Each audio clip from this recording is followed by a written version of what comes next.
Well, welcome, and thank you for tuning in today. You know, I'm going to talk about some tough things that may not make you feel really good about yourself, but if you pay attention, you'll end up feeling really good about yourself. And that is, we attract that which is in alignment with what we think about and how we feel about ourselves, most importantly. I've gone through a few marriages in my life, and at the beginning I used to try to find fault, that it wasn't my fault, that it was that just picked the wrong one, or I didn't realize that that's how they thought. And as I studied more into neuroscience and cognitive psychology, I began to realize that the challenge was within me. Because here's what takes place. When you're wounded, when you have kind of a broken soul, when you don't feel good about yourself, guess what kind of people you attract into your life? Absolutely, other people that feel the same way about themselves. And the belief is that we get together, somehow you take your wounded self and my wounded self, and we create this healed self. Now, does that make sense to you? It's impossible. But it's amazing how many relationships are like that. And if you look at the statistics, 50% of marriages fail. And you begin to discover that the reason for that is they're two wounded souls trying to make something happen that's marvelous and is not going to take place until they begin to recognize that we need to grow together or we're going to grow apart. And unfortunately my parents, they were kind of wounded souls, but because their belief was you stick this thing out, they ended up being married for over 55 years. And I got to witness what it was like for a couple to be together who said they loved each other, but they didn't really love each other, because my mom was very wounded and my dad was wounded. And I didn't look at it that way as I was growing up, but I went out and sought it because of our mirror neurons. I was learning who to partner up with, wasn't I?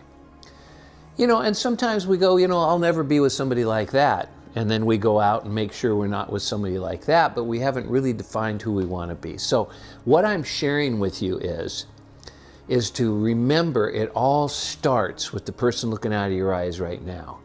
When we begin to heal ourselves. And what does that simply mean? It doesn't mean you have to necessarily go into psychoanalysis and pick up all the things that happened to you in your past. It really begins when you get into what cognitive science is about and understand the neuroscience of how we think and how our brain operates, is to create the image of ourselves that we want to grow into. And I did that work, and I began to recognize that this is how I want to show up. And there was a little voice that says, what makes you think you can do that? And I really had to learn how to take a time out and shut that voice down and start paying attention to the one that I wanted to grow into. And as I did, and as I developed that, I started to feel better about myself. And I started to recognize I wasn't perfect, and that was a problem. I was trying to be. But I began to learn about progress and taking one little step at a time until I manifested and showed up as somebody that I felt good about. I had to practice it. You just don't try it one day. You got to practice this over and over and over. But the reason you'll enjoy practicing it is because the outcome is so marvelous. And then I met Diane.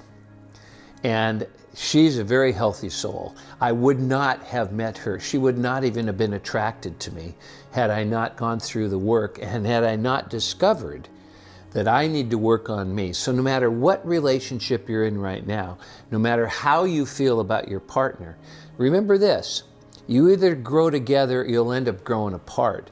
And secondly, if you're the only one who's growing, the chances are very, very strong that you may not be able to stay together. But you have to ask yourself, what kind of a life do you want right now? That's the one you want to manifest.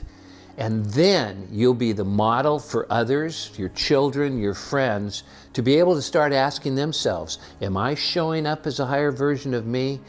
Because once I begin to do that and I get good at it, it's amazing what happened in my business, what happened in my personal life, and most importantly, what happened in my relationships.